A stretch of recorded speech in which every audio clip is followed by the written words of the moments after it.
Hi everyone, this is Sam from ONG Capital. With historic stimulus packages being signed into law globally, a closer look needs to be taken on all this new money printing, which could lead to higher inflation in the future. Because of this, we believe diversifying into precious metals is a sound strategy. Money printing by central banks is skyrocketing, leading to a record surge in money supply globally. This monetary and fiscal easing is unique and likely to create inflationary pressures sooner rather than later.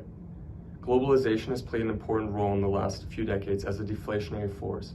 It's done this by utilizing cheap labor in developing nations, reducing production costs, and ultimately the price consumers pay at the store. This is especially true for the United States, where supply chains have increasingly moved to places like China and Mexico.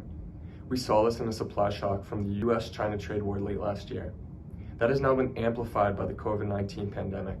This deglobalizing on its own is likely to lead to inflation. That, paired with an extra $3 trillion that the Fed has pushed into the open market, could quickly turn into hyperinflation. Here's a quick look into an economic indicator that we've been working on here at ONG. Here in the money printing tab, we show just how the Fed has ramped up the US total assets with its dollar creation. Additionally, you can see how it's helped the S&P's rally. We've also added in a bit of the Fed's history and then its historical inflation. When looking at it between the 70s and 80s, we see historical highs in inflation all the way into the teens. This was because as producer and consumer costs rose, the oil prices soared and the federal deficit more than doubled. When looking at the CPI of food and beverages, we see a massive flare of inflation hit just this April. That's because these represent real living expenses that people need in order to survive. With all these factors in mind, in a prolonged bear market in commodities with an additional collapse in oil prices, any sign of normalization in demand would increase commodity prices from their current historical lows.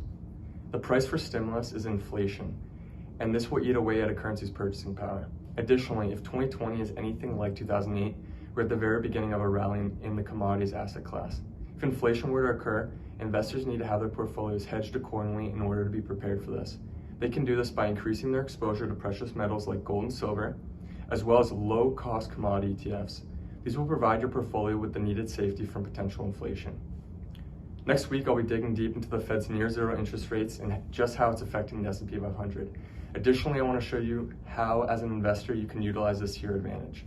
Thanks for watching, and don't forget to follow ONG on LinkedIn and WeChat.